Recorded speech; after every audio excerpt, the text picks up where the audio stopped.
நம்முடைய மாநில தலைவர் அவர்களுக்கு இன்று பிறந்த நாளுக்கு உங்களை பார்க்கணும்னு வந்திருக்காரு. இன்னைக்கு நம்ம உங்களோட சேர்ந்து அவருக்கு பிறந்தநாள் சொல்லிடுவோம்.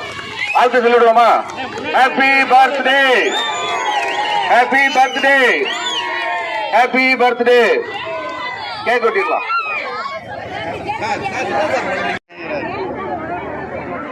அரவிந்த்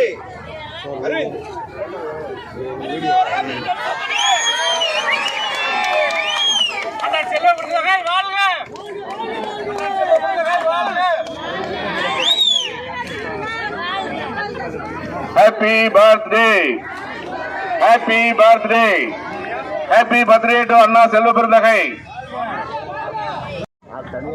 அண்ணனுக்கு இது பிறந்த நாள் பரிசாக முறுக்கு அல்வா எல்லாம் வாங்கி கொடுத்துருக்கிறோம். உங்கள் சார்பாக கொடுக்கிறோம். முறுக்கு எடுத்துக்கிற அல்வா வேண்டாம். நிறைய பேர் இப்ப அல்வா கொடுத்துட்டு இருக்காங்க. மோடி 10 வருஷமா அல்வா கொடுத்துட்டு இருக்காரு தமிழ்நாட்டுக்கு.